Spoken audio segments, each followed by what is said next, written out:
como está escrito en Apocalipsis, que a la esposa se le concedió que se vista de lino fino y limpio para las bodas del Cordero, quiere decir que habrá en el final una restauración del remanente en la casa de Dios. Así que los libros de la restauración y de la edificación de la casa son libros que tienen una triple lectura por los mismos libros. La primera lectura es la lectura gramático-historia. Fueron cosas que sucedieron en el tiempo de Zorobabel, en el tiempo de Yeshua o Josué o Jesúa, hijo de Josadac, en el tiempo de Esdras, Nehemías y antes de los profetas Ageo y Zacarías, que fueron los profetas que Dios usó en ese tiempo, cuyo ministerio era para cooperar con la restauración de la casa, cooperar con Zorobabel y con Jesúa y con el remanente. Entonces esa es una primera lectura de esos dos libros proféticos o profetas del retorno que son Ageo y Zacarías. La primera lectura es una lectura para su participación en esa época. Pero resulta que en la Biblia se nos habla bien claramente, y esto yo sé que algunos hermanos lo tienen claro, pero voy a permitirme leer para que tengan los otros hermanos que no lo han tenido claro, que son más nuevos, tengan la oportunidad de tener siempre presente esta enseñanza hermenéutica de la propia Biblia, del propio Espíritu Santo, para entender por qué hay más de una lectura. Hay una lectura gramático-histórica, pero también hay una lectura alegórica, hay una lectura profética, hay una lectura arquetípica, o sea, cuando una cuestión sucede, puede ser una situación parecida en el futuro que aparezca, por lo tanto los principios de tratamiento de una situación semejante o análoga se aplican también en esas situaciones parecidas.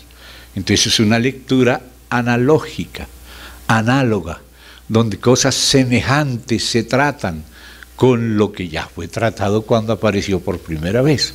Entonces, y lo profético es porque está mostrando lo que va a suceder en el futuro semejante a lo que sucedió en el pasado. Entonces es una lectura profética. Y la gramática histórica es cuando leemos lo que fue histórico. Pero note que en la Biblia hay una lectura no solo de lo histórico sirve para descubrir la analogía, la profecía, y también lo que estamos diciendo ahora, la profecía, la analogía de la situación de los principios semejantes.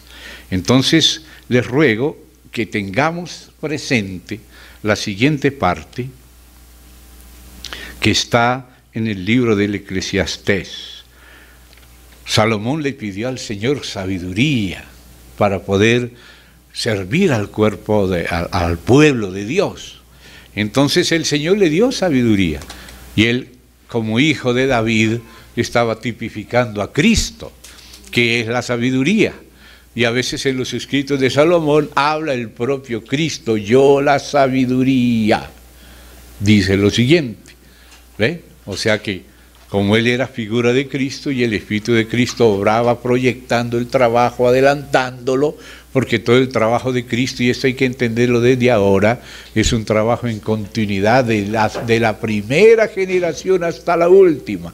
Las generaciones pasan, pero Cristo continúa haciendo el trabajo con la siguiente generación hasta culminar en la última, y cada generación debe dar su aporte al avance del propósito eterno de Dios.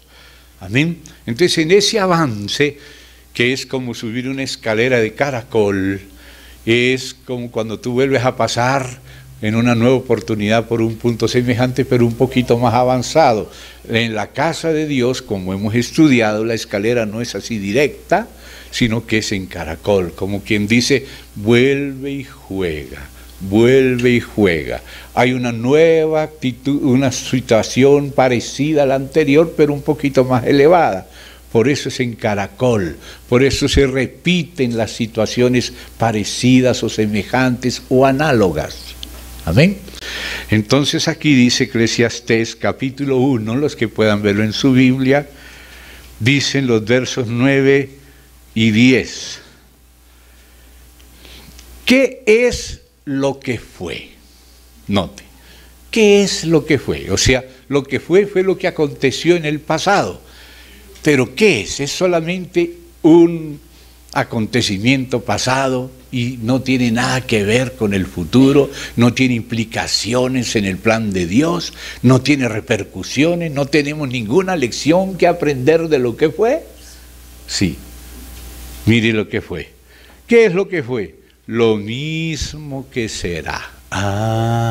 O sea que en el futuro se va a repetir la historia. Así que tenemos que aprender de la historia para no caer en los mismos errores del pasado. Cuando una situación semejante o análoga acontezca, ¿qué va a acontecer? Lo mismo se va a repetir porque la naturaleza humana es la misma, porque el propósito de Dios es el mismo, porque Satanás también sigue peleando la suya a la manera de él. Así que las situaciones se van a repetir y las del pasado nos enseñan cómo enfrentar las del presente y del futuro, porque lo que fue es lo mismo que será. ¿Se da cuenta? Esa frase ya dice mucho y ahora vuelve el Espíritu y dice, ¿qué es lo que ha sido hecho? Lo mismo que se hará. ¿Por qué? Porque el ser humano es el mismo. Satanás es el mismo y sobre todo el Señor es el mismo ayer, hoy, por los siglos. Por eso la escalera en caracol de la casa de Dios es en caracol. Léalo en Primera de Reyes 6, ahí lo vas a ver. Entonces luego dice, y nada hay nuevo debajo del sol. O sea, de pronto empiezan a acontecer cosas, pero ya parecidas acontecieron en el pasado, y si aprendemos a sacar provecho de la historia, ya estamos bien entrenados con el olfato. Ya cuando empiezan a suceder ciertas cositas, usted empieza a ver cómo se empieza a tender la trampa, el avisado del mal y se aparta. Huye como gacela del que arma lazos, pero el que no sabe ni que le están armando lazos no se da cuenta. El avisado ve el mal y se aparta, pero los simples pasan y llevan el daño porque no están avisados, porque no están entrenados, porque no han aprendido las lecciones de la historia. Pero el que ya las ha aprendido, ya pasó por cosas semejantes, o por lo menos ya vio cómo la palabra y la historia muestran lo que ha pasado, cómo fue que se fue haciendo, entonces ya tienes la sensibilidad para no comerse todo el huevo cuando huele feo. O sea, como decíamos la vez pasada, y solemos decirlo muy a menudo, no es necesario comerse todo el huevo para saber que está podrido. Cuando usted ya conoce a qué huele un huevo podrido, con un olorcito dice, este huevo está podrido, yo esto no me lo voy a comer. Pero el que no, piensa que es queso gruyère. Y resulta que no era. Piensa que era cañandonga. Y no era cañandonga, era huevo podrido. Entonces por eso hay que aprender la sensibilidad con tiempo. Y para eso Dios hace que las cosas se repitan. Entonces dice así, nada hay nuevo debajo del sol. ¿Hay algo de que se puede decir, he aquí, esto es nuevo? Ya fue en los siglos que nos han precedido. De este principio hermenéutico del Espíritu Santo por Salomón, tenemos que tenerlo muy en cuenta para entender las coyunturas y los principios permanentes que se mueven en las coyunturas. Habrá otra coyuntura, pero el mismo principio. ¿Se da cuenta? Por eso hay esas repeticiones. Pasémoslo al capítulo 3 ahora, los versos 14 y 15, donde el Espíritu Santo continúa insistiendo en esto por medio de Salomón. Usted sabe que el Eclesiastés es el libro de la ancianidad de Salomón. Cantar de los Cantares es el libro de la juventud de Salomón. Proverbio ya es el libro de la madurez, pero todavía no la vejez, no la ancianidad. Pero Eclesiastés es el libro de la ancianidad de Salomón, cuando se había apartado y apostatado y cuando regresó aprendiendo mucho. Entonces en este libro por eso ve lo que entendió Salomón, cómo Dios le hizo comprender el asunto, le prendió la lamparita. Como dice, Urim, luces, Tumim, perfecciones. Entonces dice acá el 3:14 del libro de Kohelet, que quiere decir el predicador, o Eclesiastés, que todo es lo mismo. He entendido, oh, gracias a Dios, después de tantas vueltas, gracias a Dios, hasta después de la apostasía, él retorna ya viejito y entiende. ¿Qué es lo que ha entendido Salomón? Que todo lo que Dios hace será perpetuo. O sea, vuelve y juega, aún en tu vida Dios, si no pasaste una primera prueba, en su misericordia te da alguna otra oportunidad para que ya no vuelvas a lo mismo y así cada vez fallas menos. Amén. Y te vas perfeccionando por el Señor. He entendido que todo lo que Dios hace será perpetuo. Sobre aquello no se añadirá, porque son principios, ni de ello se disminuirá. Y miren esta frase, y lo hace Dios, o sea, el que controla todo esto es Dios mismo. ¿Y para qué lo hace de esa manera? Para que delante de Él teman los hombres. O sea, los hombres se dan cuenta que Dios maneja todo, se da cuenta el control que tiene, y entre ahí nos damos cuenta, bueno, las cosas no están a la topa tolondra, es decir, que acontezcan por casualidad, nada de eso, el Señor está controlando todo. ¿Ve? Entonces dice que teman delante de Él los hombres aquello que fue, note, en ese contexto de lo perpetuo que hace Dios, aquello que fue. Porque noten, ¿usted piensa que los acontecimientos son solamente por ocurrencia? Quiero leerles una frase que ojalá no le entiendan mal. Vamos al libro de Jeremías, porque entre Jeremías y Ezequiel está Lamentaciones. Entonces vamos a leer allí, en el libro de las Lamentaciones, algo que está escrito y que si yo me acuerdo, si no encuentro el versículo porque no lo marqué, se lo digo de memoria, pero el que se acuerde de dónde está escrito, porque aquí ya no encuentro la marquita, entonces se lo voy a decir de memoria y alguno que le encuentre primero me ayuda, o nos ayuda a todos, sí, y nos dice dónde es que está. Pero se los voy a decir, está aquí en el libro del Eclesiastés.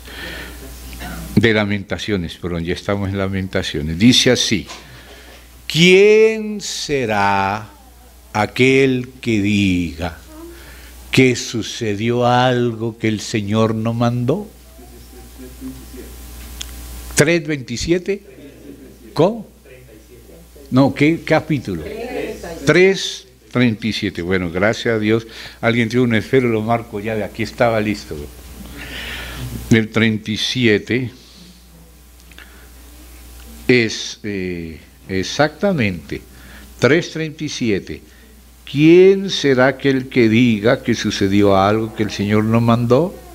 De la boca del Altísimo no sale lo malo y lo bueno. No es que Dios haga lo malo, pero le da permiso al que lo quiere hacer. Le dice a Abraham, Balaam, no vayas, pero él insistía en ir. Bueno, ve pues. Dios no quiere que el querubín lucero se volviera diablo, pero insistió, bueno, ve pues, te voy a juzgar. O sea, Dios permite. ¿Ve? ¿Quién será aquel que diga que sucedió algo que el Señor no mandó? Ya sea que lo haya mandado, lo que es bueno para que se haga, y lo que es malo permitiendo a los malos que insisten en hacer lo suyo, y como Él lo va a juzgar, le permite hacer el mal por un tiempo. Pero controlado, porque no hay mal que por un bien no venga. ¿Ve? Entonces aquí dice, de la boca del Altísimo no sale lo malo y lo bueno. ¿Por qué se lamenta el hombre viviente? O sea que el hombre no se tiene que lamentar en nada de lo que ocurre, sino en su propio pecado. En eso sí hay que lamentarse. Laméntese el hombre en su pecado. O sea, si Dios permite alguna cosa, que un tsunami, que un terremoto, que una invasión, que una revolución, quién sabe qué, una peste, algo. Si no sucedería si Dios no lo permite. Ahora, Dios lo permite según su carácter perfecto, bueno, santo, benevolente, que no muda, pero que a veces tiene que corregir y entonces permite esas cosas por un tiempo. Entonces por eso no hay que lamentarse de lo que sucede en la ciudad. Hay que lamentarse de nuestro pecado, que es lo que causa que Dios tenga que permitir que sucedan ciertas cosas que podrían no suceder.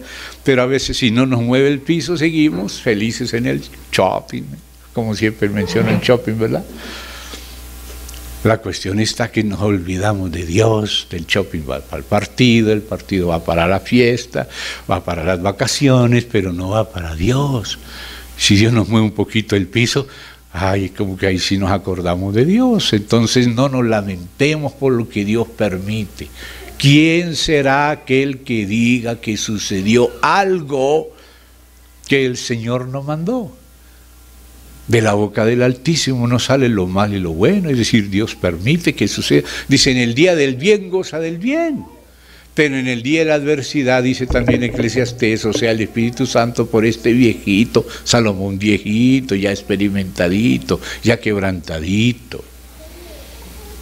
¿Quién será?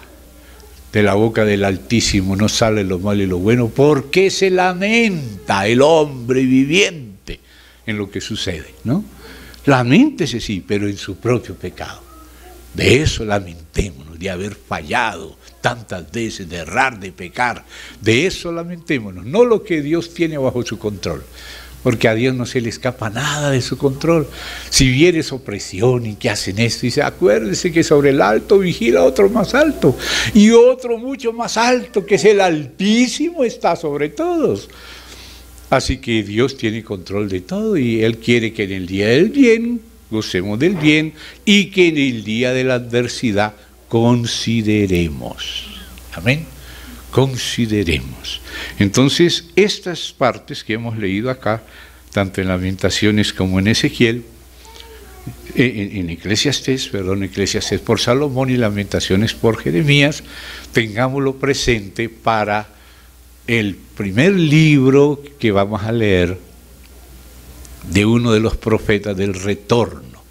Ya la vez pasada recordamos en Esdras, capítulo 4, que después del capítulo 3, cuando comienza la restauración del altar, la colocación de los cimientos del templo, y cuando apenas va a querer empezarse, vienen los pueblos vecinos a impedir la reedificación del templo. Entonces ahí aparecen los adversarios oponiéndose, y ahí entonces que Dios envía a esos dos profetas, Ageo y Zacarías.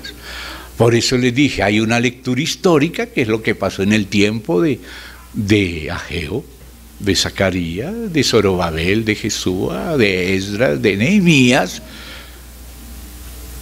Eso es una lectura histórica. Pero esa lectura histórica sirve de alegoría para cuando se va a levantar el templo. Y el templo en el Nuevo Testamento es el cuerpo de Cristo, la iglesia del Señor. La restauración de la iglesia del Señor está tipificada, simbolizada en estos templos. Mire lo que dijo el Señor a David. David, tú has derramado mucha sangre. Él tenía la buena intención de hacerle casa a Dios, pero el Señor sabía y le dice, tú no me edificarás casa. Él preparó las cosas, pero él mismo no le edificaría casa. Tu hijo que nacerá de ti, él me edificará casa, y yo le seré el padre y él me será a mi hijo. Entonces vino el primer cumplimiento tipológico, que fue el hijo de David, Salomón, que edificó el templo físico. Pero ese no es el verdadero hijo de David, ni el verdadero templo. El verdadero hijo de David es el Señor Jesús.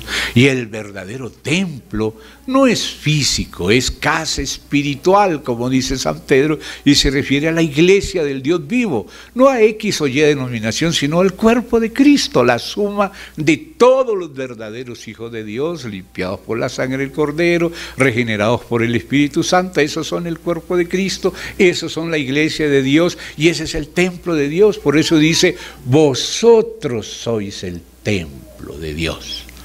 Pero aquel otro templo era como una maqueta, y antes el tabernáculo era como si fuera un plano. Aquí hemos estudiado cómo Eva es el edificio de Dios primero, porque en el hebreo dice, le edificó una mujer. La iglesia, representada por Eva. Luego Betel es la casa de Dios, está en las líneas principales. Betel es casa de Dios, la época patriarcal. Luego viene Moisés, la época del tabernáculo. O sea que ahí va pasando de unos bosquejos a un plano, y luego viene el templo real edificado por Salomón, pero luego viene la dispersión, y luego viene la restauración en el tiempo de Zorobabel, ¿se da cuenta? Y luego cuando llegue el tiempo del Señor Jesucristo, viene el verdadero templo espiritual, las arras en espíritu. La iglesia como el verdadero templo, Cristo como el verdadero Cordero, el Espíritu Santo como el verdadero aceite, la cruz como el verdadero altar de bronce. O sea, se va pasando. Y aquí ya hicimos un seguimiento del avance tipológico del altar de bronce como unos capítulos dentro del motivo bíblico de la casa de Dios, desde el principio con Eva hasta la Nueva Jerusalén, la esposa del Cordero en Apocalipsis. Estamos siguiendo eso. Entonces ahora nosotros vamos a llegar a un tiempo que fue un tiempo histórico, pero que ha servido de tipología. Pablo leía de Abraham, de Sara, de Agar, de Ismael, de Isaac, y aunque esa era una historia real, que al leer esa historia tenemos que interpretarla en primer lugar de manera gramático-histórica, es una historia que aconteció, pero Pablo dice, con los ojos abiertos, esta es una alegoría. Esta Sara corresponde al nuevo pacto, y Agar corresponde al antiguo pacto. Ismael, al que trata de servir a Dios en su carne. Isaac es al que nace del Espíritu. Entonces él vio una segunda lectura sobre la historia patriarcal. Él vio proyectada la mano de Dios, que proyectaba a su vez una alegoría para hablarnos del antiguo pacto y del nuevo pacto. Cuando Pablo vio a Adán, leyendo Génesis, que pasó por esa operación y le abrieron el costado y le sacaron una costilla y le hicieron una mujer, él dice que ese hombre Adán era figura del que había de venir, que es Cristo, que también fue operado en la cruz, también le abrieron el costado con una lanza para poder tener iglesia en la redención. Entonces tú ves que hay una segunda lectura alegórica. ¿Ve? Entonces así sucede por causa de lo que dice, lo que ha de ser fue ya. Dios restaura lo que pasó. Entonces, ahora vamos a leer los profetas del retorno, porque la iglesia tiene que volver a ser restaurada como la novia que se le concedió vestirse de lino fino para el Señor. Entonces, no solamente vamos a leer la historia de Esdras y de Zorobabel, etcétera, sino que vamos a ver los principios de restauración en la iglesia, que es el verdadero templo. Pero también habrá un tercer templo, que es el que se edificará en el milenio, para el milenio, donde estarán tanto los vencedores de la iglesia como los 144.000 de las tribus de Israel, que recibirán al final al Mesías. Y aquí ya hemos estudiado cómo esa tipología de la casa de Dios va pasando y siendo engrandecida en las siguientes etapas, pero manteniendo los principios de siempre. Entonces tenemos que hacer una lectura que también sirva para el milenio, una lectura que sirva para la iglesia y una lectura que sirva para conocer la historia donde se ven esos principios de la mano invisible de Dios. Entonces vamos a ver a Cristo primeramente en toda la espina dorsal del profeta Zacarías. Vamos a empezar ahí, porque también Zacarías fue avanzando en la revelación. Y esa revelación que aparece en el libro del profeta Zacarías abarca varias épocas. Y aquí ya hemos estudiado el asunto de los tiempos y las señales de los tiempos. Y hemos leído Daniel y hemos visto la época de Babilonia y la época de Persia y la época de Grecia y la época de Roma y la época de la Unión Europea para darle su poder al anticristo. Lo hemos visto. Y esas mismas épocas también aparecen en Zacarías. Zacarías habla para todas esas épocas. Y también la revelación de Jesucristo que se da en Zacarías, siendo Zacarías un importante profeta mesiánico, vemos que el trabajo de Cristo en el Antiguo Testamento, el trabajo directo de él como teofanía divina, como ángel de Yahvé, y luego apareciendo después su encarnación y su venida como naciendo como dice Miqueas, en Belén, y él viniendo como un burrito en la primera venida de Cristo, y luego habla hasta de la segunda venida de Cristo hasta el milenio. O sea que la profecía de Dios por Zacarías comienza en la época cuando salieron recién de Babilonia. Incluso esa salida no está completa porque sigue diciendo que tienen que seguir huyendo. Por eso es que cuando leemos la Biblia vemos que la primera salida fue del remanente con Yeshua o Josué, hijo de Josadá, y con Zorobabel. Fue una primera salida. Pero después hubo otro contingente que salió también después, que fue con Esdras, que él no vino a edificar la casa, sino ya estaba edificada, pero vino a adornarla. Y después vino Nehemías, que fue para arreglar la ciudad, ya no solo la casa, que adornó Esdras, que fue la que terminó de construir Zorobabel.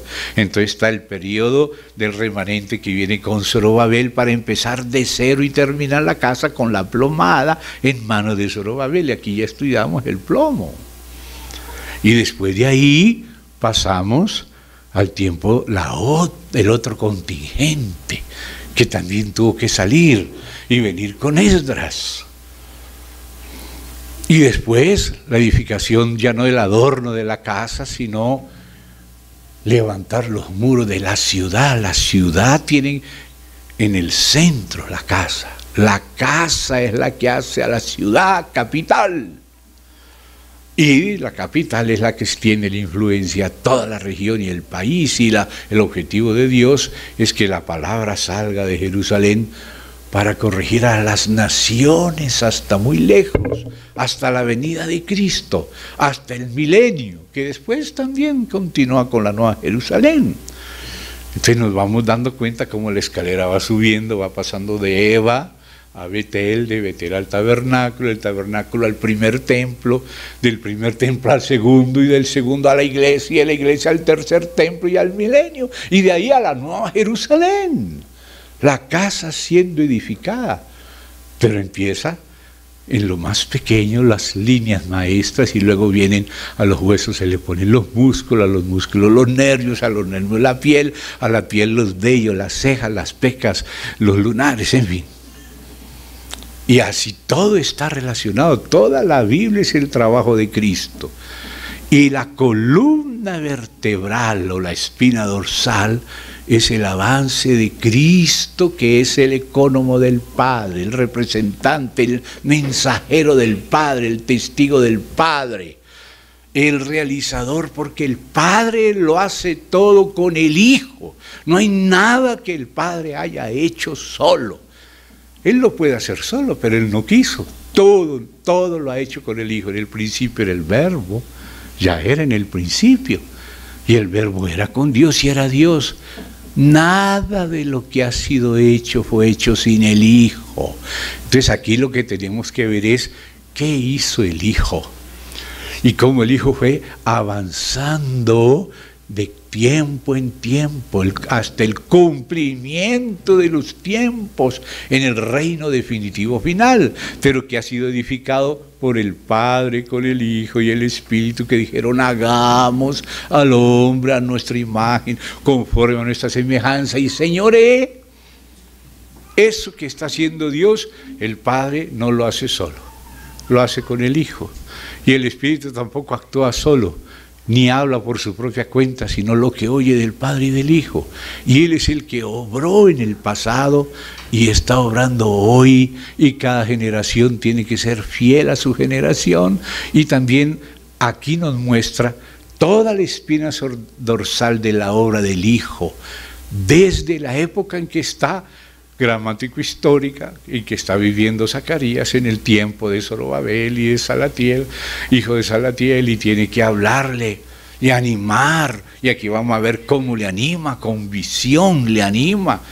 Hay las profecías que Ageo y que Zacarías le hablan a Josué y a Zorobabel, pero luego también habla, y vamos a irlo viendo, habla de Babilonia, pero también de Persia, y también de Grecia, y también de Roma, y también hasta del Anticristo, y hasta de la venida del Señor y el milenio. O sea, toda esa visión tiene Zacarías.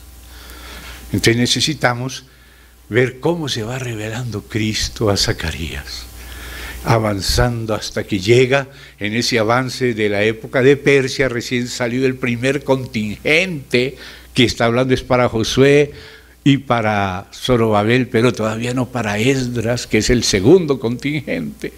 Desde la época esa, desde que ya salió el primero contingente de Babilonia, pero hay otro que tiene que seguir saliendo, y cómo entra en el periodo o kairos de Persia, como dice, el orden de los tiempos y los límites de la habitación de cada pueblo, de cada llamada civilización, que Dios llama bestia, porque la civilización es la Trinidad Divina en la iglesia, y en el reino de Dios es la civilización. Lo demás es un parto en medio de bestias. Entonces ahí va pasando la mano de Dios, la línea del río de Dios, que está en enemistad con la otra línea, la del dragón, que también es un río, es una corriente del mundo que se opone a lo que Dios está haciendo. Y ahí vemos ese conflicto, y ahí vienen los enemigos, pero viene el avance del pueblo, pero también vienen los carpinteros. Y los carpinteros son los que corrigen a los cuernos enemigos, y por ahí comienza Zacarías, en el contexto de una edificación multisecular, pero sucediendo lo propio de la coyuntura del tiempo de Zacarías, pero a la vez como profeta previendo, y también los acontecimientos siendo gobernados por Dios para que sirvan de alegoría, para enseñar lo que va a ser en el futuro. ¿Qué es lo que ha de ser? Lo mismo que fue. Entonces ahí tenemos que tener esa triple lectura de Zacarías y de los profetas del retorno y de la época. ¿Por qué? Porque la iglesia tiene que dar a luz, Israel tiene que dar a luz, y la venida del Señor introducía el milenio, y ya Dios ya venía preparando las cosas del milenio desde antes. Entonces vamos a empezar leyendo el primer capítulo de Zacarías. El primer capítulo de Zacarías, sobre la base de esta visión general que acabamos de ver, y sobre la base de lo que dijimos la vez pasada, el viernes, la introducción a los profetas del retorno. Amén. Entonces, vamos a leer primeramente, y vamos a ir leyendo con cuidado, y voy a pedirle que subraye unas cositas, porque aquí comienza a aparecer Cristo de una manera suave, que usted no lo vaya a entender. Por eso el viernes, antes de estudiar, regalamos a los hermanos que no tenían y que querían tenerlo, ese estudio bíblico sobre las salidas teofánicas, tal como aparece en Miqueas esa expresión, las salidas del que sería el Mesías, pero que eran salidas desde el principio, desde los días de la eternidad, de la antigüedad. Siempre que Dios se aparecía, era a través de aquel mensajero llamado el ángel de Jehová, el ángel de su faz, el ángel del pacto, que decía ser Dios, y se le llamaba también Jehová, como en Éxodo 3:14, cuando se le apareció el ángel de Jehová en una zarza a Moisés. Pongan atención a esto, hermanos, para que no lo entiendan mal y entiendan bien Zacarías. Empecemos por Éxodo 14 para ver quién es este ángel, que no es un ángel creado, porque la palabra ángel no se refiere a naturaleza, sino a oficio. Si usted oye la palabra carpintero, es un oficio. Si oye la palabra arquitecto, es un oficio. Puede ser hombre el arquitecto, puede ser mujer. ¿Ve? Y así también sucede con la palabra mensajero. Hay una palabra que en el hebreo es malak, que se traduce al griego ángelos, que quiere decir ángel, y que es el significado mensajero. Entonces, si es una paloma mensajera, es una paloma mensajera. Pero puede ser un mensajero humano, como cuando Jesús envió a sus discípulos a prepararle la cena ya, donde una persona que ya estaba escogida, y ellos iban al ver un hombre con un cántaro, que era raro porque antes eran las mujeres que llevaban cántaros, pero el Señor ya sabía, ya había hecho ese arreglo, ya se los dijo: vayan a tal parte, y cuando vean a un hombre que va con un cántaro, segundo el hombre que sabía que esos eran los discípulos, pero como era tiempo de persecución, se puso el cántaro, y esa era la señal para ver en qué casa era donde iba a ser la reunión para la Santa Cena. Entonces los apóstoles vieron la señal, un hombre con un cántaro, y llegó y le dice: ¿dónde va a ser la cena con mis discípulos? ¿Ve?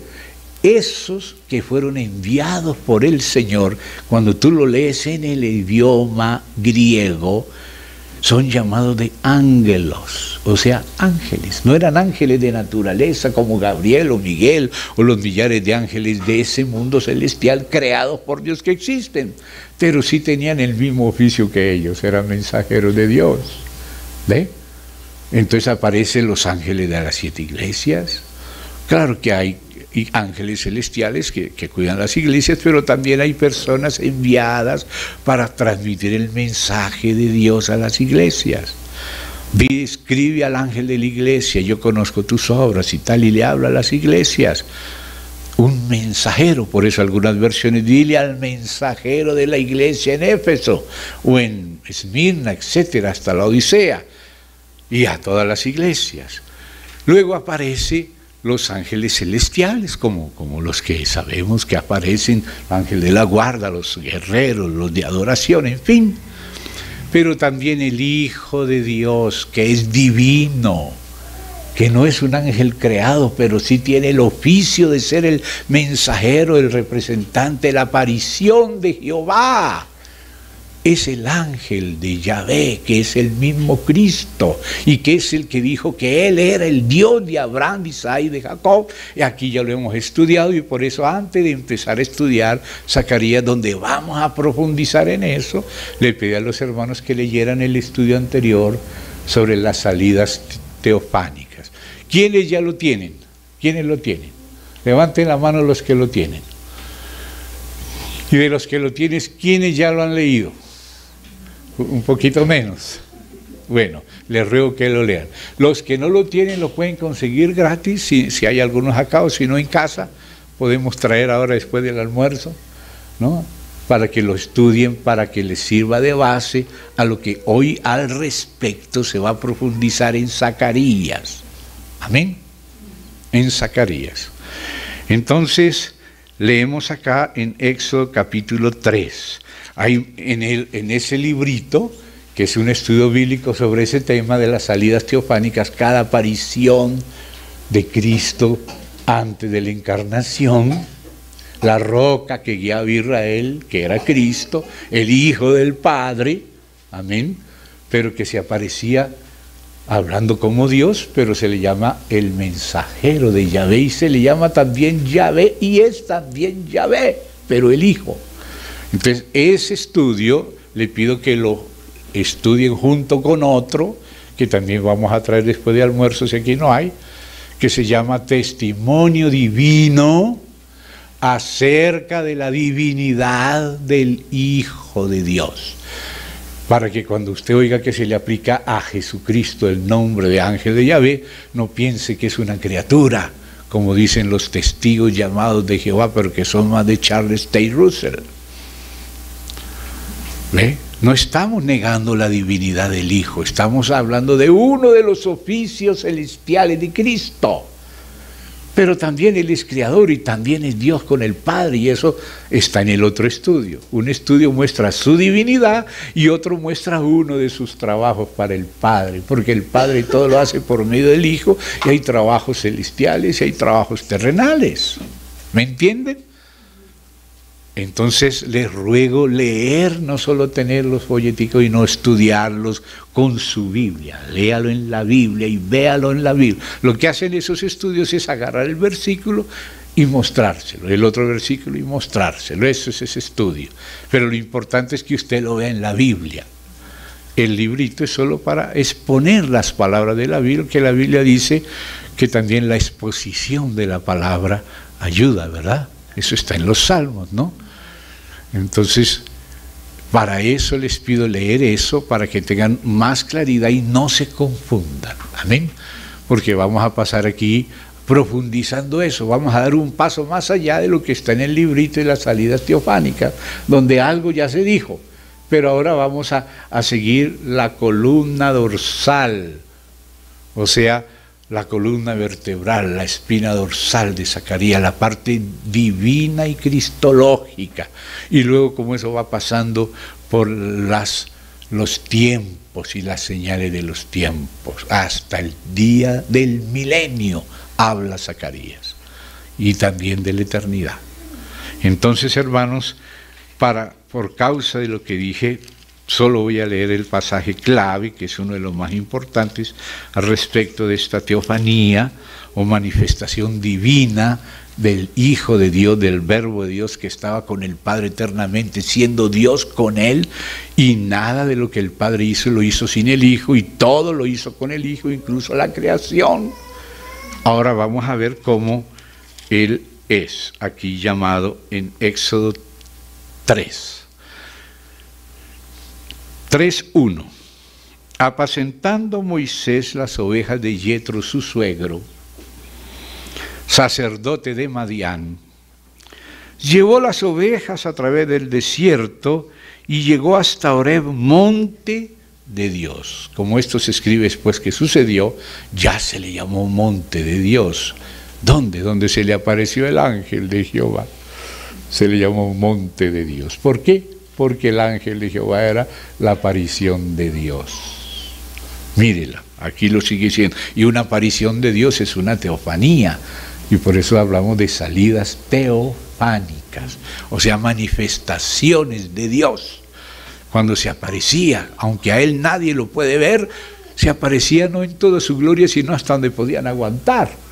Como Moisés quería verlo en toda su gloria, dijo: Moisés, no me verá hombre y vivirá, así que voy a tener que esconderte en la roca herida, voy a taparte, solo voy a pasar mi espalda. Y casi se muere Moisés, casi se muere, y a la vez empezó a brillar, reflejar la gloria de Dios, pero no la podía ver directamente.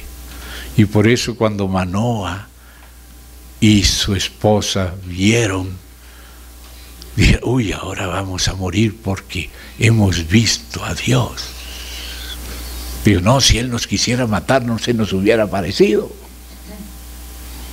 porque Él se aparece hasta donde puedes aguantar, porque toda su gloria nadie ha visto jamás a Dios. Pero Moisés lo veía cara a cara, pero no en toda su gloria, solo vio la palma escondiendo el resto de su gloria, y casi se muere. ¿Me entienden? Lo que es una teofanía es una aparición divina a través del Hijo, pero no en toda su gloria, sino hasta donde pueden soportar los hombres.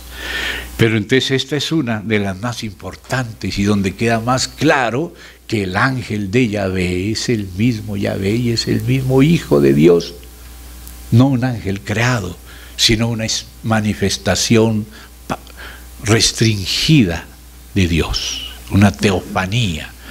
Entonces léanlo conmigo, a ver quién se le apareció.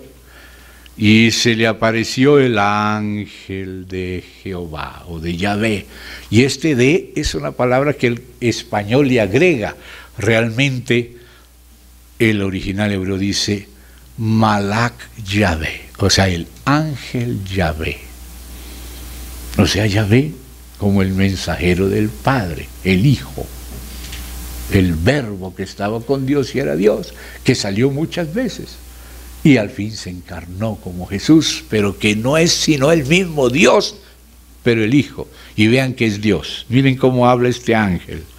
Se le apareció el ángel de Yahvé en una llama de fuego en medio de una zarza, y él miró y vio que la zarza ardía en fuego y la zarza no se consumía. Entonces Moisés dijo: iré yo ahora y veré esta gran visión, ¿por qué causa la zarza no se quema? O sea, Dios no usaba nada de la zarza para brillar, no usaba nada de lo natural, él brillaba por sí mismo. Viendo Yahvé, ahora ya no es solo el ángel de Yahvé, ahora es Yahvé mismo, que él iba a ver, lo llamó Dios de en medio de la zarza. Entonces, ¿quién es el que está en medio de la zarza? Dios mismo a través del ángel de Yahvé. ¿Y qué le dijo? Moisés, Moisés. Y él respondió: heme aquí. Y dijo: no te acerques, quita tu calzado de tus pies, porque el lugar en que estás, tierra santa es. Y dijo: yo soy el Dios de tu padre. ¿Cómo habla este ángel Yahvé en la zarza? Yo soy el Dios de tu padre Abraham, Dios de Isaac y Dios de Jacob. Entonces Moisés cubrió su rostro porque tuvo miedo de mirar a Dios. Y luego dijo Yahvé: bien he visto la aflicción de mi pueblo que está en Egipto, y he oído su clamor a causa de sus exactores, pues he conocido sus angustias, y he descendido. Él que lo llena todo, que está todo en todas partes, como omnisciente, ahora tiene una aparición teofánica en la zarza, y por eso hice descendido. ¿Ve? Y dice así: he descendido para librarlos de mano de los egipcios y sacarlos de aquella tierra, una tierra buena y ancha, a tierra que fluye leche y miel, a los lugares del cananeo, del eteo, del amorreo, del fereceo, del heveo y del jebuseo. El clamor pues de los hijos de Israel ha venido delante de mí. Note quién es el que está hablando: Dios mismo. Y también he visto la opresión con que los egipcios los oprimen. Ven por tanto ahora y te enviaré a Faraón para que saque de Egipto a mi pueblo, los hijos de Israel. Entonces Moisés respondió: ¿y quién soy yo para que vaya a Faraón y saque de Egipto a los hijos de Israel? Y él respondió: ve, porque yo estaré contigo, y esto te será por señal de que yo te he enviado. Y también es la señal para todos los apóstoles. Por eso Pablo, en la segunda a los Corintios, habla de la señal de apóstol. ¿Cuál es la señal de apóstol? Que él lo envió y las cosas no estaban hechas, pero Dios las hizo por medio de él. Y cuando las cosas ya estaban hechas, esa era señal de que Dios lo había enviado a Pablo y también a Moisés. Por eso se habla en la Biblia las señales de... Hoy mucha gente quiere llamarse apóstol, pero no ha fundado ninguna iglesia, no ha hecho lo que tienen que hacer ellos. Su revelación no es la que tienen los apóstoles, que dicen en Efesios 6 cuál es la revelación que el Espíritu le da a los apóstoles y a los profetas del Nuevo Testamento. Y esas palabras de Pablo, las señales de apóstol, las saca de este pasaje. Fíjese este pasaje. Dice, verso 12 del 3 de Éxodo: Ve, porque yo estaré contigo, y esta te será por señal de que yo te he enviado. Cuando hayas sacado de Egipto al pueblo, serviréis a Dios sobre este monte. Gente que estaba en Egipto fue sacada y resultó adorando a Dios en el monte, o sea, en lugares celestiales, en Cristo, si vamos a tomar la analogía. Esas son las señales de apóstol. Entonces dice acá, y si ellos me preguntaren, y dijo Moisés a Dios, he aquí que llego yo a los hijos de Israel y les digo, el Dios de vuestros padres me ha enviado a vosotros. Note quién era el que lo envió, con quién se encontró y quién le hablaba. El ángel de Jehová, pero de que él decía que él era el Dios de Abraham, de Isaí y de Jacob, y es el que le está mandando. Entonces dice, si ellos me preguntaren cuál es su nombre, uy, ahora sí que llegamos a ver, ¿quién es este ángel de Jehová? Dios de Abraham, de Isaí y de Jacob, que se le aparece a Moisés y lo manda, y le dice, ¿cómo te llamas? Yo soy el que soy. Por eso el Hijo es también Dios con el Padre. ¿Ve? En el principio era el verbo era con Dios, o sea, el Hijo con el Padre antes de la encarnación, y Él era también Dios. Y nada de lo que hizo el Padre lo hizo sin el Hijo, y todo lo hizo el Padre con el Hijo, en el Hijo y para el Hijo. Y entonces dice acá, y respondió Dios a Moisés, yo soy el que soy. Y dijo, y así dirás a los hijos de Israel, yo soy, que eso es lo que quiere decir Yahvé o Jehová. Yo soy, me envió a vosotros. Además dijo Dios a Moisés, así dirás a los hijos de Israel. Note la explicación de Dios. Así dirás, Yahvé, el Dios de vuestros padres, el Dios de Abraham, Dios de Isaac y Dios de Jacob, me ha enviado a vosotros. Este es mi nombre para siempre, con él se me recordará por todos los siglos. ¿Y qué quiere decir Jesús? Yahvé Salvador. ¿Y qué más dice acá? Después, ve y reúne a los ancianos de Israel y dile, mire cómo le tiene que decir, Yahvé, el Dios de vuestros padres, el Dios de Abraham, de Isaac y de Jacob, me apareció, diciendo. Entonces, ¿quién fue el que le apareció? El ángel de Yahvé, el Dios de Abraham, Isaac y Jacob. Ese es el Hijo. Esa es la acción del Hijo en el Antiguo Testamento, una sola de ellas estamos analizando. Ahí en el librito, Salidas Teofánicas, van a ver muchas. Pero aquí que vamos a entrar en Zacarías, vamos a tener que profundizar más. ¿Ve? Entonces, aquí dice más. El Dios de vuestros padres Abraham, ¿verdad? Dile a los ancianos, me apareció, dice, el Dios de Abraham, dice, y Jacob me apareció, verso 16, diciendo, en verdad os he visitado, y he visto lo que se os hace en Egipto, y he dicho, ¿quién?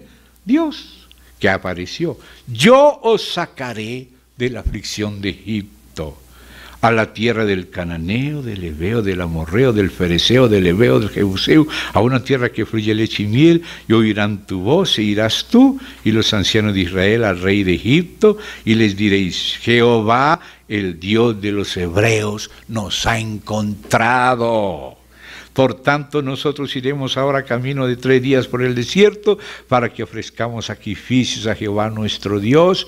Mas yo sé que el rey de Egipto no dejará ir, sino por mano fuerte, pero yo extenderé mi mano y heriré a Egipto con todas mis maravillas que haré en él, y entonces os dejará ir, y yo daré a este pueblo gracia en los ojos de los egipcios, para que cuando salgáis no vayáis con las manos vacías, sino que que pedirá cada mujer a su vecina y a su huéspeda alhajas de plata, alhajas de oro y vestidos, los cuales pondréis sobre vuestros hijos y vuestras hijas y despojaréis Egipto. Luego los otros decían, no te ha parecido Jehová. Entonces ahí le tienen que dar la señal de la mano, y por eso los masones, queriendo reproducir eso, porque se metía la mano aquí dentro de su vestidura y ahí se le volvía leprosa y la volvía a meter y se le volvía, esa era la señal. Y como los masones les gusta tener señales, se copiaron de la de Moisés y ellos se ponen la mano aquí. Tuve las fotos de Lenin, de Trotsky, hasta de Hitler, hasta el propio Francisco I poniendo su mano aquí adentro, así como la señal. Pero esa no es la de Moisés, la de Moisés de Moisés. ¿Ve? Metía su mano aquí, escondida. Esa era la señal, y la sacaba leprosa, la metía otra vez, la sacaba bien. Y luego la otra señal, la de la serpiente, que era el bastón que se convirtió en serpiente, y cuando los otros brujos, Janes y Jambres, quisieron, vino la serpiente. Moisés se comió las de Janes y Jambres. Ustedes conocen eso. Solamente usé un ejemplo, pero esto se sigue repitiendo a lo largo del Éxodo y la Biblia lo dice claramente. Y aparece también en Josué, ya aparece en Jueces, ya aparece en Samuel, en Reyes, aparecen los profetas, en Isaías, en Malaquías, en Ezequiel y en Zacarías también. Y ya fue mencionado a vuelo de pájaro en el librito de las salidas teofánicas, pero aquí nos toca estudiar a Zacarías más a fondo. Y como les dije, la espina dorsal de la revelación de Zacarías, que abarca los tiempos hasta el milenio, ahí se ve una revelación progresiva de Jehová, que tú la vas viendo cómo progresa a lo largo de Zacarías y a lo largo del tiempo para el cual está tratando Dios con Zacarías, para el tiempo de Persia, luego para el tiempo de Grecia, y para el tiempo de Roma, y para el tiempo del anticristo, y para el tiempo del milenio. Vas a ver el avance. Apenas estamos introduciéndonos, pero era necesario lo de al viernes y lo de hoy. Entonces ahora sí, hermanos, vamos para el libro de Zacarías y vamos a ver el capítulo 1, donde empieza algo que tenemos que leer con cuidado, porque el problema nuestro es que leemos casi sin cuidado, no invocamos al Señor, le pedimos que nos enseñe, nos confiamos solamente en nuestra mente natural, y si leemos a toda. A veces para cumplir un deber, ya leí el capítulo que me tocaba hoy, ya lo cumplí a toda carrera. Hoy que día es 31, hoy me toca 31 de Proverbio y lo leo a todo, ya cumplí el deber. Así no es. Hay que buscar al Señor y orar de verdad y depender de Él y pedir, Señor, abre mis ojos. Pero Él te abre los ojos cuando una frase te la asocia con otra, y estas dos con una tercera, y estas tres con una cuarta, y ahí el Señor va armando el rompecabezas y la visión se va abriendo. Entonces por eso les hablé de una revelación progresiva de Cristo en este profeta cristológico de la época del retorno, que es Zacarías. Entonces vamos allá a Zacarías. Capítulo 1 del profeta Zacarías, está antes de Malaquías, que es el último, que también habla del ángel del pacto, que es Cristo, y también habla de Juan el Bautista, que es su mensajero, y que también la palabra Malaquías es un mensajero de Jehová, pero es creado, como Juan el Bautista es también un mensajero, y la palabra también es Malak, y también es ángelos, pero es Juan el Bautista, es un mensajero, pero humano. Malaquías es un mensajero humano, pero Gabriel es un mensajero no divino, pero angelical, creado. Pero el Hijo es el mensajero del Padre, el testigo fiel y verdadero. Nadie ha visto al Padre sino por el Hijo. Pero el Hijo no aparece solo en la encarnación, Él aparece en la creación y en el actuar de Dios, en las apariciones de Dios a todo lo largo. Y por eso ese librito, Salidas Teofánicas, es como la espina dorsal de todo el Antiguo Testamento hasta llegar a Cristo en lo esencial. Pero ahora vamos a verlo más, acercando el zoom, ¿ve? Ya de ver todo, vamos a la época de Zacarías y vamos a verlo con más detalle en Zacarías. Amén. Entonces empezamos, y después continuamos a la tarde, pero avancemos un poquito más. Avancemos el 1. Amén.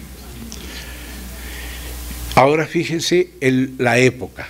La época es cuando estamos en el escatón, en el Kairos o en el león de Persia. Los tiempos. ¿Ve? Los tiempos. Llegado el cumplimiento del tiempo. Cada cosa tiene su tiempo. Dios cambia los tiempos quitando reyes. Aquí quitó a lo de Babilonia y puso a lo de Persia para que empezara la primera migración del remanente a Persia. Todavía falta más migración, la de Esdras, que es el segundo contingente.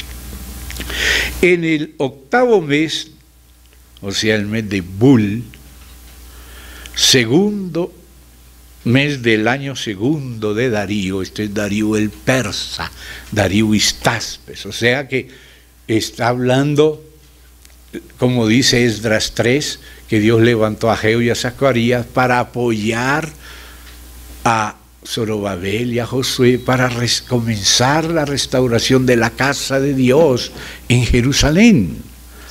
Porque el Kairos de Babilonia tenía el propósito de cocinar el remanente durante 70 años. Entonces Dios le dio 70 años a Israel dentro de Babilonia porque ellos habían provocado a Dios a ira. Ahora Dios los corrigió, ahora Dios usó el cautiverio, la diáspora, ¿verdad? Que es distinto al retorno. Hay tiempo de esparcir piedras, eso fue en Babilonia, tiempo de recoger piedras, eso fue en Persia. ¿Ve? Entonces aquí se cambió del tiempo de Babilonia al de Persia. Ahí estamos en plena mudanza de los tiempos, Dios quitando reyes, poniendo reyes, y cuando usó a Darío el Medo, que vencieron a Babilonia, y luego Ciro el persa, que dio la orden de que se restaurara la casa de Dios en Jerusalén, y ahí fueron primero Josué y Zorobabel y el remanente del pueblo, y después fue Esdras con otro contingente. Esa es la mudanza de Kairos. Después se muda de Persia para Grecia.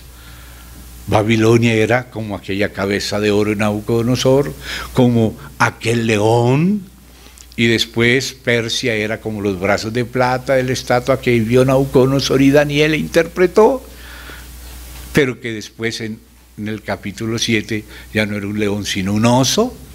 Y después vino el otro tiempo, el de Persia, que era un vientre de bronce en la estatua de Nabucodonosor, no de él, sino que él vio. Y luego era el leopardo en el tiempo de las visiones de Daniel. Y después venían las piernas de hierro, que es Roma. Y después los 10 dedos del reino dividido, que es la Unión Europea entregando su poder para hacer un reino de lo dividido, los 10 cuernos, en que entregan su poder a un cuernito en el capítulo 7, que es el anticristo. Y toda esa secuencia aparece en Zacarías, y aparece Dios hablando algo al respecto de cada secuencia de los tiempos. O sea que aquí en Zacarías está escondido Daniel. ¿Ve? Creo que Jesús habló de los tiempos y de las señales de los tiempos, y que Pablo habló del cumplimiento de los tiempos, y en Hechos habló Pablo del orden de los tiempos. Y mientras esté Babilonia no puede venir Persia hasta que se le acaben los 70 años que le tocan. Entonces Dios quita reyes, quita a Belsasar y pone a Darío el Medo, Gobarúyas, que es Gobarú en la historia, y coloca a Ciro el persa, y ahí viene el otro periodo, el otro eón, el otro Kairos, los tiempos en un determinado orden de Dios. ¿Y quién es el ejecutor del plan de Dios en todo ese tiempo? Cristo antes de la encarnación. que aparece como el ángel de Jehová en cada lugar. Y vamos a ver que ese ángel de Jehová es el mismo Jehová en cada uno de los tiempos. Es el espina dorsal. Todo lo que hace Dios en la historia lo hace a través del Hijo. Y el Hijo lo hace todo a través del Padre. No puede el Hijo hacer nada sin el Padre, sino lo que ve hacer al Padre. Y el Padre le muestra lo que Él hace para que el Hijo lo haga igualmente con Él. Pero las salidas del Hijo no son desde que se hizo hombre. No, son desde el principio, desde los días de la eternidad, cuando Él se aparecía. Cuando Él se aparecía es el Hijo, porque al Padre nadie lo puede ver en su gloria, porque muere. Entonces el Hijo aparece y revela una parte. ¿Ve? Una parte. Y vamos a empezar a ver eso. Bueno, en el 8º mes del año segundo de Darío, o sea, ya nos ubicamos en el imperio persa. ¿Se da cuenta? Vino palabra de Jehová o Yahvé al profeta Zacarías, y como hay muchos Zacarías, este Zacarías es el hijo de Berequías, que es el papá de Zacarías, y Berequías es hijo de Ido. Por lo tanto, Ido, que también fue un vidente, el vidente Ido, fue el abuelo del vidente Zacarías. Este Zacarías, hijo de Berequías, hijo de Ido, diciendo: se enojó Yahvé en gran manera contra vuestros padres. No le dice así a esta generación que ya salió de Babilonia y entró en Persia para reedificar la casa y continuar el propósito de Dios. Y esa casa por fin termina como debe ser en la Nueva Jerusalén. Pero hay que empezar aquí por las maquetas hasta llegar a la espiritual, que es las arras, pero después viene el reino completo de la herencia. Amén. Entonces dice así, Dios empieza a explicarle por qué fue que tuvo que corregir a los padres de ellos en el tiempo de Babilonia, para que ellos ahora en el tiempo de Persia y los siguientes tiempos no cometan los errores que cometieron, que causó el cautiverio en Babilonia. Ahora ya durante el Cairo de Persia no es tiempo de cautiverio, sino de retorno. Por eso hablé de los profetas del retorno. Pero esa palabra retorno tiene un sentido primario, gramático, histórico de aquella vez, pero ahora estamos esperando otro retorno, el del Hijo de Dios. Y ellos hablan de las dos cosas, hablan de la primera y la segunda venida de Cristo, no solo del tiempo de ellos. ¿Ve? Entonces sigamos con Zacarías. Diles, pues, ¿a quién? Dice, así ha dicho Yahvé Sabaoth, o sea, Jehová de los ejércitos, Yahvé Sabaoth. Él hubiera podido llamarse el pastor, o hay tantos nombres de él, pero como aquí es en medio de la guerra del remanente de la mujer con la serpiente que se vuelve con varias cabezas y cuernos, entonces es la guerra, es la enemistad entre las dos líneas a lo largo de toda la historia. Entonces, ¿quién es él? ¿Qué cara está mostrando Dios aquí? La de Yahvé Sabaoth, Jehová de los ejércitos. Como ahora mismo, si usted ve los misiles viniendo desde la Franja de Gaza contra Israel y empiezan a subir al cielo y ¡pah!, explotar uno detrás de otro y no llegan donde tienen que llegar. Hermano, usted puede ver la mano de Dios haciendo milagros hoy, igual que lo hizo en el pasado, a favor de Israel. Entonces dice acá, no seáis pues,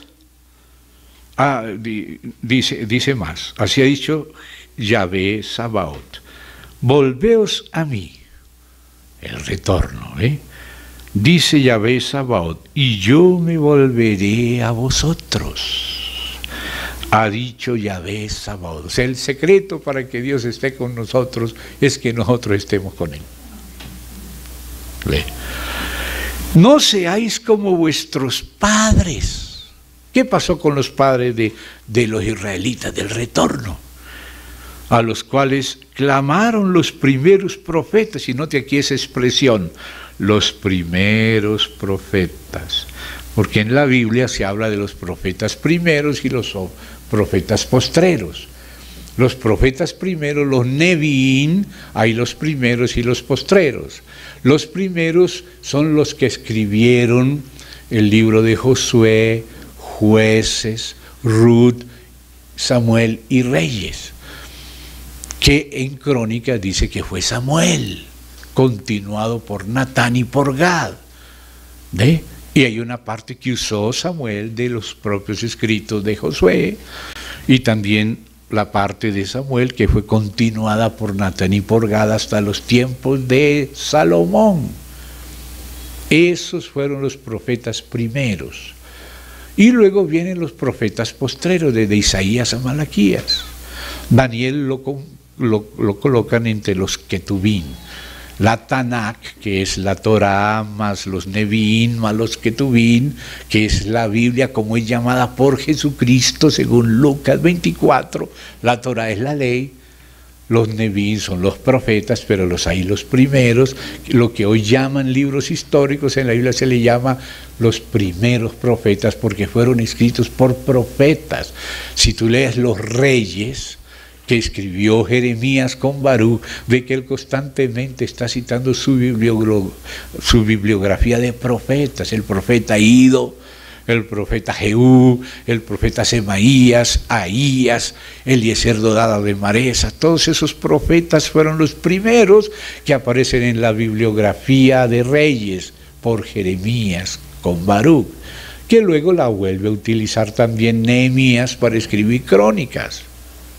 ¿Ve? Por eso se le llama los profetas primeros. Y Jesús por eso habló de la ley, los profetas y los salmos, la Torá, los Neviín y los Ketubín. Torá, ta, Neviín, na, Ketubín, ka, Tanakh. La Tanakh es la suma de la Torá, de los Neviín y de los Ketubín, o sea, la ley, los profetas y los salmos, como hablaba Jesús. Esa es la ordenación del Antiguo Testamento según Jesús y la época. ¿Ve? Entonces aquí habla, dice, no seáis como vuestros padres, a los cuales clamaron los primeros profetas, o sea, la primera parte de los Neviín, diciendo, así ha dicho Yahvé Sabaoth, volveos ahora de vuestros malos caminos. Note la hora, ya es el cambio del tiempo. ¿Ve? Volveos ahora, otro kairos, de vuestros malos caminos y de vuestras malas obras. Así se le dijo a los primeros, y no atendieron ni me escucharon, dice Yahvé, vuestros padres, ¿dónde están? Y los profetas han de vivir para siempre, y ellos también se mueren. Dios les habló y no le pusieron atención. Ahora Dios vuelve a hablar en otro kairos, en el de Persia. Pero mis palabras y mis ordenanzas que mandé a mis siervos los profetas, ¿no alcanzaron a vuestros padres? Por eso volvieron ellos y dijeron, como Yahvé Sabaoth pensó tratarnos conforme a nuestros caminos y conforme a nuestras obras, así lo hizo con nosotros. Ellos mismos se dieron cuenta que las palabras de los profetas primeros se cumplieron. Pero ahora Dios le habla a la nueva generación. Ya era el tiempo de cambiar el tiempo. Ya los 70 años que había dicho por Jeremías que estarían bajo Babilonia ya se cumplieron en el tiempo de Daniel, y Daniel mismo estuvo un tiempo bajo Babilonia y otro tiempo bajo Persia. Y aquí también Zacarías está un poco más avanzado del tiempo que Daniel, o sea, más cerca a nosotros. ¿Ve? Y lo que él profetiza incluye lo que profetizó Daniel, y tú lo ves en la espina dorsal que vamos a ver, pero ya estamos viendo, ubicándonos dónde está. Está en el tiempo de Persia, refiriéndose a lo que pasó en el tiempo de Babilonia. Ahora ya Dios cocinó lo que tenía que cocinar al remanente, ya lo sacó, el primer contingente ya llegó, y luego se le están oponiendo a Zorobabel y a Jesús, entonces Dios manda a Ageo y a Zacarías para ayudarle, y después viene el otro contingente con Esdras. ¿Ven? ¿Estamos viendo? Entonces ahora llegamos y le dice así: me gustaría que ustedes, los más nuevos, o los que no estuvieron anoche, se fijen en el libro de Esdras, que está antes de Job, están Nehemías y está Esdras. Entonces vamos a marcar aquí y volveremos a Zacarías, pero para que capten más con seguridad este asunto. Antes de Nehemías está Esdras. Entonces, vamos a ver el capítulo 3 de Esdras. Mírelo, aunque sea no lo vamos a leer. Mire cuáles son los temas del 3. Restauración del altar y del culto, lo que está comenzando a suceder ahora otra vez en Israel, como fue antes, está volviendo a hacerlo. ¿No sabe la noticia de lo que está pasando en Jerusalén? Es justo en el 7º mes de Tanín, el del llamado Sukkot, que aconteció esto y está comenzando a acontecer otra vez, pero ya no para la iglesia, sino para el templo del milenio. Luego la segunda parte dice colocación de los cimientos del templo. Antes de colocar los cimientos del templo, segunda parte de estas 3, había que colocar el altar en su sitio. ¿Y cuál fue la última ceremonia que hicieron? Hicieron una réplica del altar para irse entrenando en la parte, digamos, psicológica, hasta que lo hagan después en realidad. ¿Y qué sucedió? Se le opusieron los musulmanes. ¿Y qué es lo que viene aquí en el capítulo 4? Los adversarios detienen la obra. ¿Se dieron cuenta? Cuando Dios empieza a restaurar, los adversarios empiezan a oponerse. Pero ahí no termina el libro de Esdras. ¿Qué le sigue después a la oposición contra restaurar el templo? El capítulo 5, reedificación del templo. Si no importa la oposición, ellos lo van a restaurar. Y ahora mírenlo cómo empieza ese capítulo de la restauración del templo. Profetizaron Ageo y Zacarías, los profetas del retorno. ¿Cuál Zacarías? El hijo de Ido, ya se saltó a Berequías, pero como Berequías era hijo de Ido, el otro profeta anterior. Entonces ya mencionó al abuelo nomás, ambos profetas, porque Berequías no se dice que haya sido profeta, pero Ido sí, era el profeta Ido. Y ahora también Ageo y Zacarías profetas. A los judíos que estaban en Judá, en Jerusalén, en el nombre del Dios de Israel, quien estaba sobre ellos. Entonces, ¿cuál fue el resultado de la profecía de Ageo y Zacarías? Entonces se levantaron Zorobabel, hijo de Salatiel, y Jesúa, o sea, Yeshua, el mismo nombre de Jesús, porque este Yeshua es figura de Cristo, por eso tenía hasta el mismo nombre, y nos lo vamos a encontrar como el renuevo, que es un título de Cristo, pero que se lo pusieron tipológicamente a Yeshua, que es el mismo Josué, hijo de Josadac. ¿Ve? Entonces, ¿qué dice más ahí? Dice, y comenzaron a reedificar la casa de Dios que estaba en Jerusalén, y con ellos los profetas de Dios que les ayudaban. Y empiezan las consultas a ver si era, si no era, si era legítimo, y quieren meter el Estado para que no se pongan a eso, y bueno. Pero igual vino Darío y le dijo, no, esto lo mandó Ciro, así que apóyenles. Y por eso es que cuando tú lees en Segunda de Macabeos el libro de Esdras, se le llama en Segunda Macabeos al libro de Esdras el libro de las cartas de los reyes acerca de las ofrendas. Los que se oponían y los que prohibían y los que se apoyaban, y decía que podían usar de la hacienda del rey para restaurar la casa y todo. Así se le llama este libro. Así que cuando lea Segunda Macabeos, ahí va a encontrar que se refiere al libro de la carta de los reyes acerca de las ofrendas. Así se llamaba en el tiempo de los macabeos al libro de Esdras. ¿Ve? Entonces, hermano, ahí se da cuenta el lugar de Ageo y Zacarías en su coyuntura. Amén. Entonces volvemos a Zacarías, porque es necesario ir viendo, entendiendo la época. Amén. Entonces ahora sí llegamos al verso 7.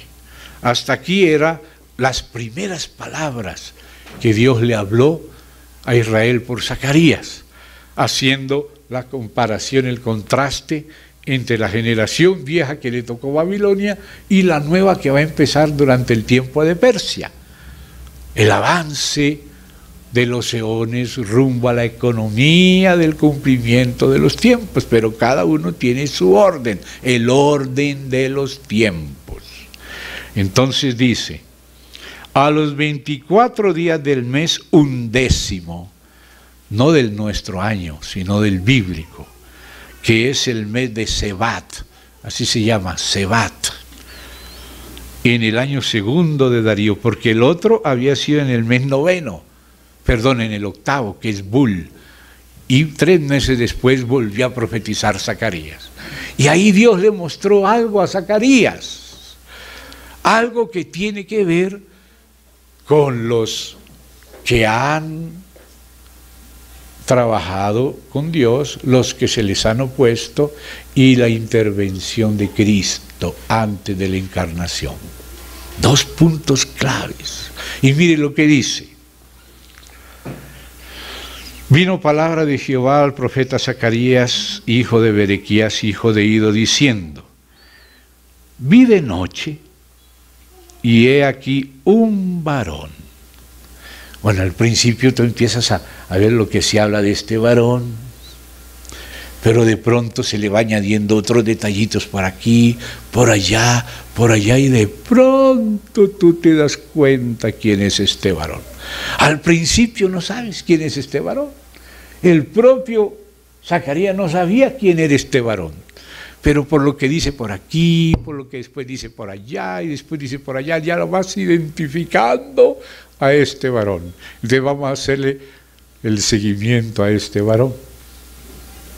Vamos a ir leyendo. Dice, vi de noche, ¿y qué es lo que vio? Es una visión de Cristo, pero vamos a ir viendo despacio. En esa época haciendo su parte, pero nadie sabía quién era.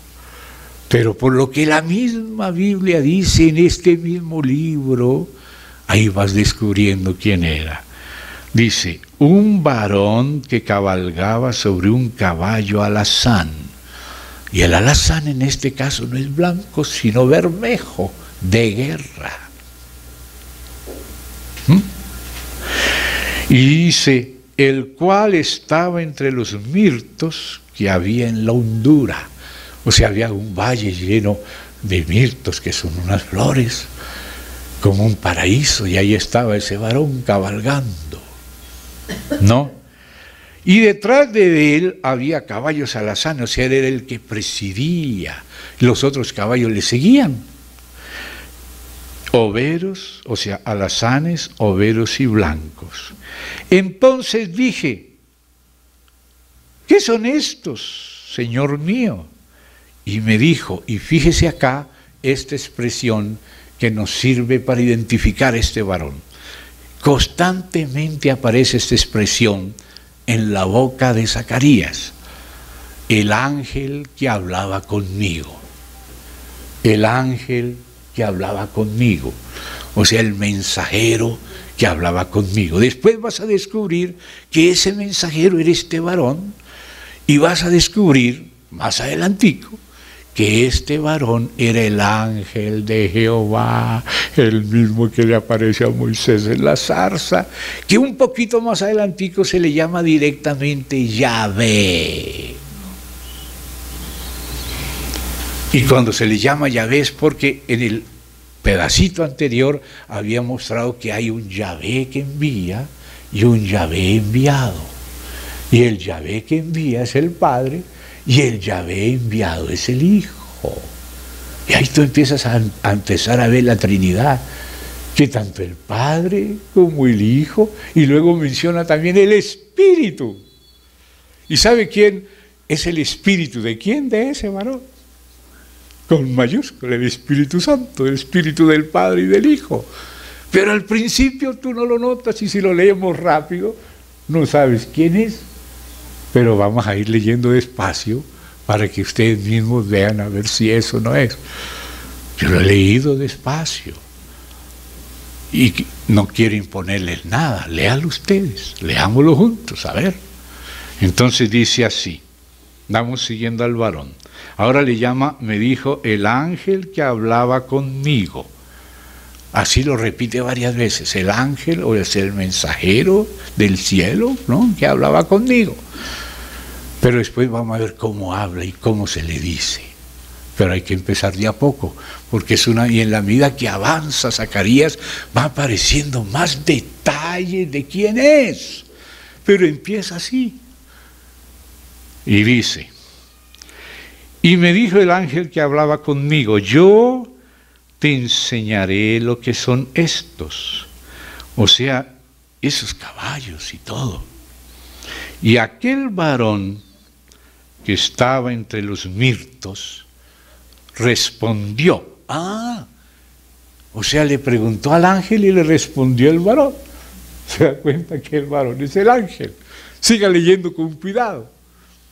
Y dice, estos son los que Jehová ha enviado a recorrer la tierra. Y ellos, o sea, los que Jehová había enviado a recorrer la tierra, que estaban en esos caballos alazanes, overos, blancos, y después aparecen también los negros, dice, ellos hablaron a aquel ángel de Yahvé que estaba entre los mirtos.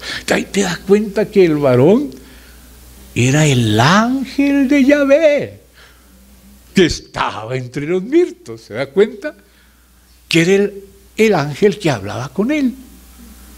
Ya se van dando cuenta cómo la palabra nos va mostrando quién es aquel varón, y ya sabemos quién es el ángel de Jehová, el que le apareció a Moisés y le dijo, yo soy el Dios de tu padre, de Isaac y de Jacob y de Abraham, yo soy el que soy.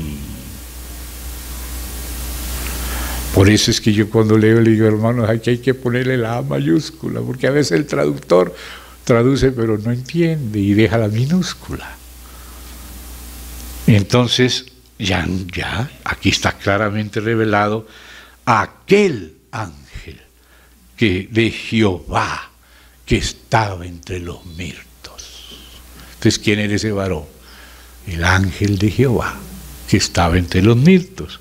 Y dijeron, no, te le dan cuentas a él. Le dan cuentas a él. ¿Y qué le dicen? Hemos recorrido la tierra. Y aquí toda la tierra está reposada y quieta. Así que esos caballos que salían llevando los ángeles de Dios eran los que recorren a ver la tierra. Le pregunta incluso una vez Dios a Satanás en el libro de Job, ¿de dónde viene de recorrer la tierra? Porque los espíritus recorren la tierra. El Señor mismo también recorre la tierra. Y está en nuestra reunión. Y en todas las demás reuniones, porque Él es omnipresente y puede estar con uno acá y con otro allá, porque Él es un Dios todopoderoso. Y dice, respondió el ángel de Yahvé, o sea, el Hijo, y ahora le va a hablar al Padre. Aquí aparece en el siguiente capítulo Yahvé hablando con Yahvé, o sea, el Hijo con el Padre. Ahí empieza a insinuarse la Trinidad y de pronto aparece el Espíritu. Y de pronto hablan los tres y hablan en plural, nosotros. Como había hablado antes, hagamos al hombre, hagamos a nuestra imagen. ¿Y quién es la imagen del Padre? El Hijo. Es la teofanía del Padre, el Hijo. Entonces dice, el Hijo, o sea, el ángel de Yahvé, que es el Hijo, hablándole a Yahvé Sabaoth, que es el Padre, pero Él también es Yahvé, como lo vamos a ver en el siguiente capítulo. Y dice, oh Yahvé Sabaoth, el Hijo intercediendo por Jerusalén, que estaba presa, fue cautiva, fue pisoteada en el tiempo de Babilonia, pero ahora el Hijo intercede ante el Padre y el Padre le da palabras de lo que va a ser en el nuevo eón, en el nuevo Kairos. Y dice así: oh Yahvé Sabaoth, ¿hasta cuándo no tendrás piedad de Jerusalén y de las ciudades de Judá con las cuales has estado airado por espacio de 70 años? Como quien dice el Hijo, que es el intercesor, el mediador entre Dios y los hombres, dice: Padre, ya se cumplieron los 70 años, ya se acabó el tiempo de Babilonia, ¿por qué no vas a tener piedad? ¿Van a seguir cautivos? ¿Por qué no los restauras? Aleluya, mire la escena celestial que Dios le mostró al profeta Zacarías. Y Yahvé respondió buenas palabras consoladoras al ángel que hablaba conmigo. O sea, el ángel que hablaba con él era el varón entre los mirtos y era el ángel de Yahvé. ¿Se da cuenta? ¿Y qué le dice? Y me dijo al ángel que hablaba conmigo: clama diciendo. Note, tiene que clamar el ángel de Yahvé en el nombre del Padre, como mensajero del Padre. Clama diciendo: así ha dicho Yahvé Sabaoth, se lee con gran celo a Jerusalén y a Sión. Y ahí nos acordamos del cántico de Moisés que estudiamos el domingo. ¿Se acuerdan? Que ellos provocaron a celo al Señor, entonces por eso el Señor los entregó, pero no para siempre. Aquí el cántico de Moisés aparece también aquí sumergido. Mírelo. Se lee con gran celo a Jerusalén y a Sión, y estoy muy airado contra las naciones que están reposadas, porque cuando yo estaba enojado un poco, ellos agravaron el mal. O sea, Dios usó a esas naciones para corregir como padre a Israel. Usó a Babilonia y usó a otros, antes a Siria y a Egipto y a otros cuernos, pero ellos agravaron el mal. Se les pasó la mano. Entonces ahora Dios dice: pare, ahora Israel va a salir al retorno y yo voy a castigar a estos cuernos, que son esos reinos que Dios usó para corregir a Israel, pero que se les fue la mano. Dios tiene 4 carpinteros para corregir a las naciones con las que Dios corrigió a Israel, pero se les fue la mano. Los carpinteros, ¿sabe qué? Ellos trazan las medidas exactas. Entonces, a quien se le va la mano, quien se desmide, necesita alguien que le enseñe a no pasarse la medida. A veces Dios puede usarnos para corregir a otros, pero se nos va la mano. ¿No se le fue la mano a Hitler? Entonces mire lo que dice acá. Dice: se lee con gran celo a Jerusalén, verso 14, y a Sión, 15. Y estoy muy airado contra las naciones. Primero corrige a sus propios hijos, a Israel, pero ahora le va a tocar el turno a las naciones que están reposadas, porque cuando yo estaba enojado un poco, ellos agravaron el mal. Por tanto, así ha dicho Yahvé: yo me he vuelto a Jerusalén con misericordia, y en ella será edificada mi casa. O sea, en el tiempo de Persia, Dios tuvo misericordia y se reedificó la casa, pero va a volver a ser reedificado otra vez. Por lo tanto, lo que ha de ser fue ya, y esto es tipología de lo próximo. Termino esta parte al terminar el 1.